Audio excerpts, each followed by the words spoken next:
driving a ballistic missile over this type of road. This one's definitely where they built it. Located in the rough canyon lands of Utah are the remains of a missile launch complex. Operating primarily during the night, the missiles built here would strike targets hundreds of miles away in New Mexico. Yet, the strange thing is, not a single building is locked, and the gates surrounding the area are no longer in use. In the second to last episode of our road trip across Colorado and Utah, I want to take you inside this fascinating piece of Cold War history, a piece of history that has been nearly forgotten, to understand why it was built here, what led it to be abandoned, and what's been left behind.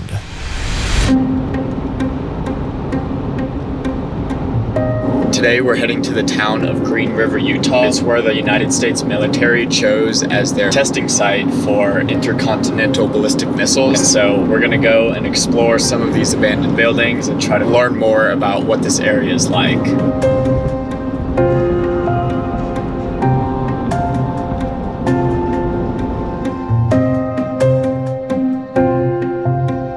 We made it to Green River, Utah. This little town looks like it got stuck in the 50s and never updated after that. After heading south out of town, we quickly got our first glimpse of the launch complex.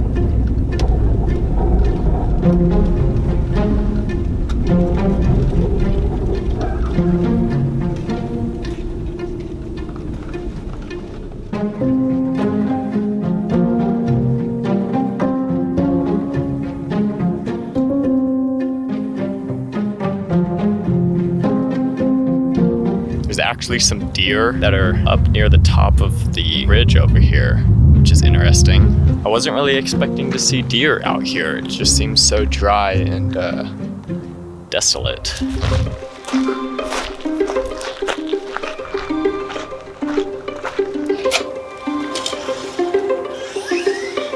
The thing up here still works.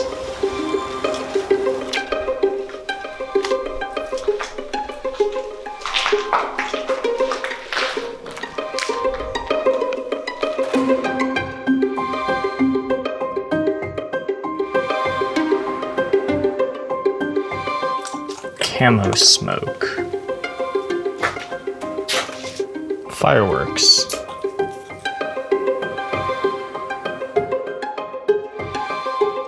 This room feels like it would be a workshop because it's got like work tables. Everything is just so falling apart that it's hard to tell what it actually was.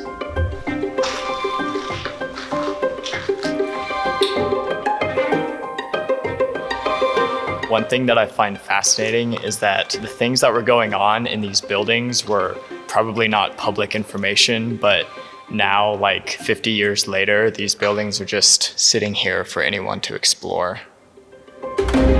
So, how did these buildings get here, and why have they been left abandoned? To understand, we need to rewind 60 years, back to the Cold War era.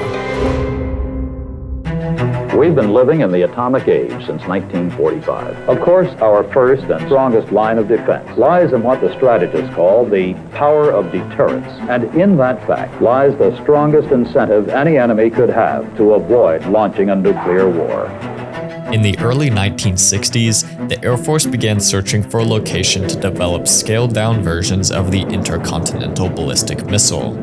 White Sands Missile Range in New Mexico was already chosen as the impact site, but they were still searching for a launch location when the small town of Green River came to their attention. Just a few years earlier, a uranium processing plant had shut down outside of town.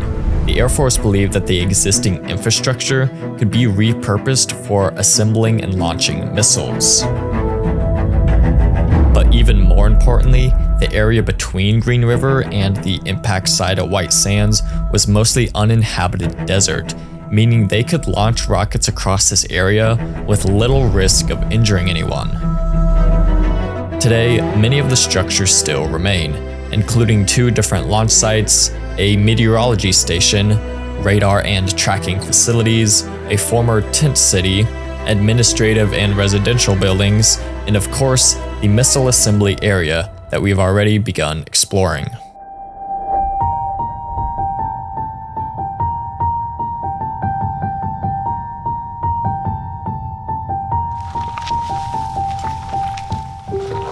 This room seems like it has like observation windows for something that was happening right here.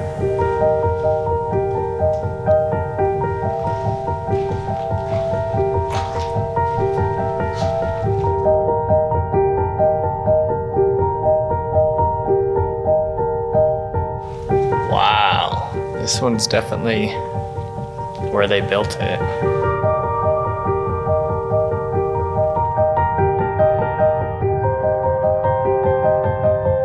It almost feels hard to believe that people actually worked here just because it's so destroyed on the inside.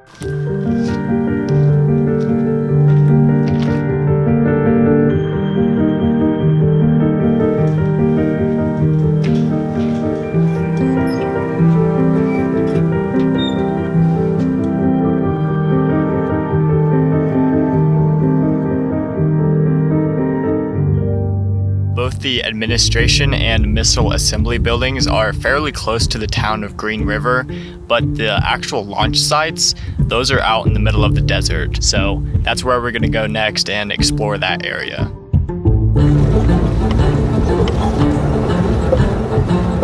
Big bump coming up.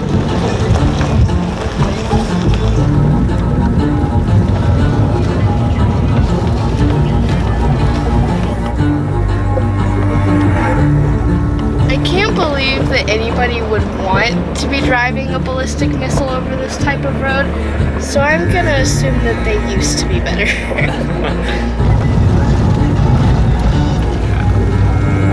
Since the Utah Launch Complex tested 2 different types of missiles, there's 2 launch pads. The one that we're going to right now is the Pershing Launch Pad, which is a little bit less developed because the intention with those missiles was that they were going to be shot from the back of a truck, whereas the Athena rockets were going to be tested from an actual launch pad.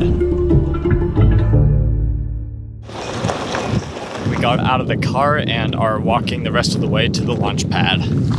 Looking around at the scenery out here, you can really tell why this spot was chosen for the launch complex. There's not a lot out here. So if one of these missiles were to malfunction and explode or something, you wouldn't really be causing too much damage.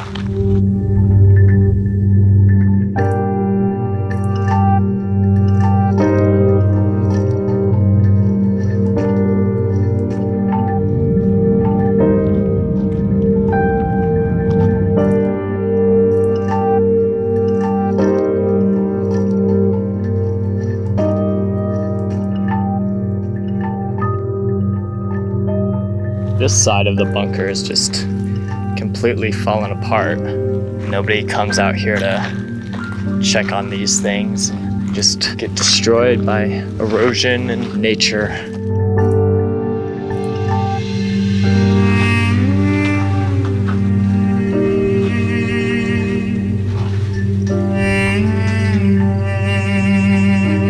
That's weird.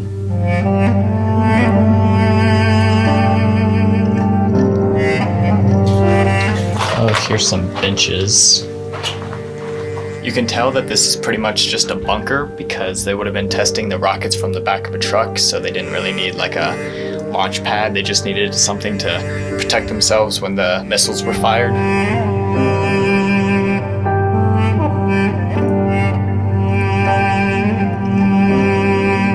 There's bats in here.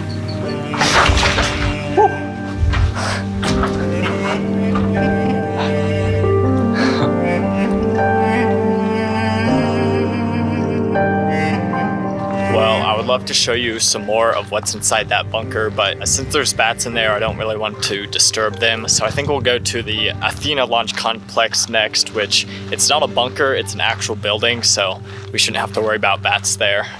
I thought that there would be a little bit more. I also figured it would have been like metal or more wood or something, but it was dirt, which was cool. From the little bit that I did see in there, There were benches along one side of the wall, and then at the very end, which we didn't get to, there were metal cabinets. It seemed pretty bare bones for a launch site. As we were driving to the Athena launch site, we noticed around 50 concrete slabs on the side of the road. This location used to be the site of a former tent city, with each concrete slab being the floor of a tent. Because the troops that lived here were active duty, they weren't afforded the relatively nice housing trailers closer to town.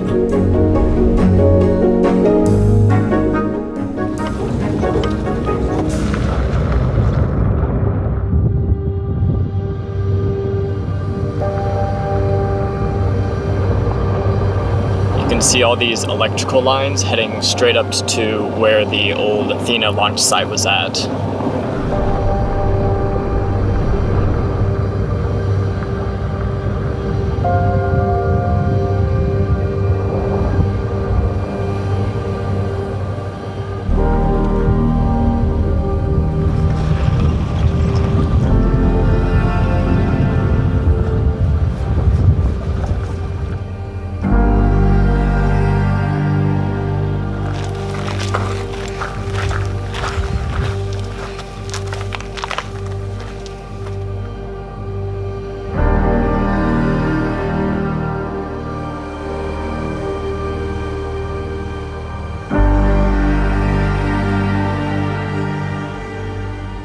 There's a bunch of tubes just strung all over this place.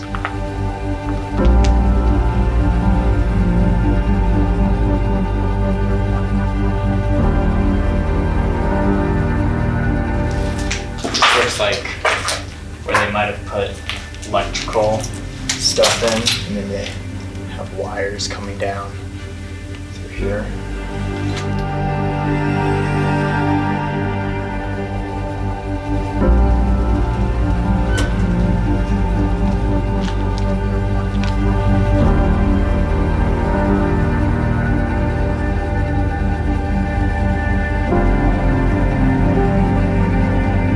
This building looks like it could be the control building because there's what appears to be file cabinets and there's some electrical supplies. It just seems like this is kind of like the main hub of the Athena launch complex, and so all of the technical stuff would be running through this building.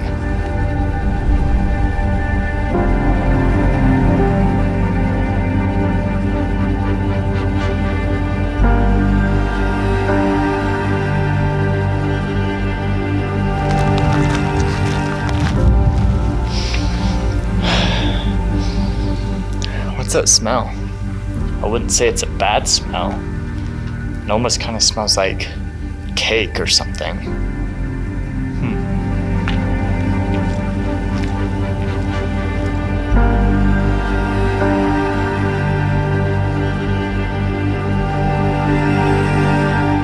We can't exactly figure out what this is. It kind of looks like a conveyor belt. They all lead back to the original building that we went into, which I thought maybe was like a control center of the Athena launch site.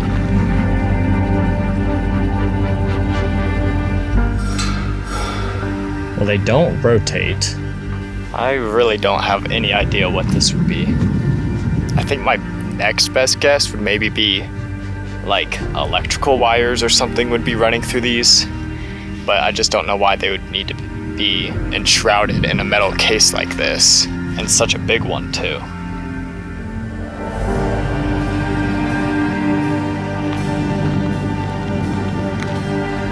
So this giant structure used to shelter the missiles right before they would launch. The whole structure moves down on these rails, and they would have the missile lying down horizontally, and then right before launch they would slide the structure and then tilt the rocket up, and then they would be ready for launch.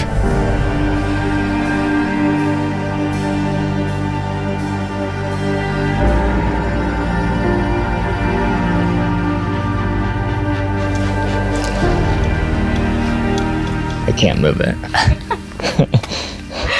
This one's got that same crummy stuff all around it like the other building had. Yeah. I've never seen anything. Like, it's like corroded, almost. I wonder if it was a special type of lining to, make it fire retardant or some sort of use like that.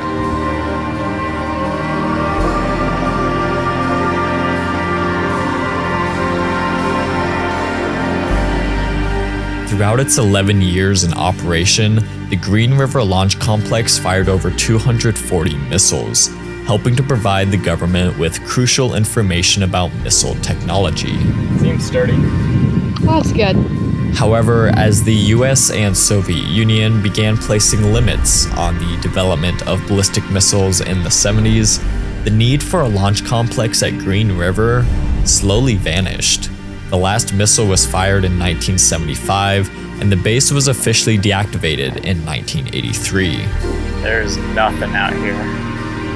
Today, these buildings have been all but forgotten, yet they serve as a reminder of our nation's frantic struggle for power during the Cold War, and how so many of the things that we value today will likely be forgotten and discarded as time moves on.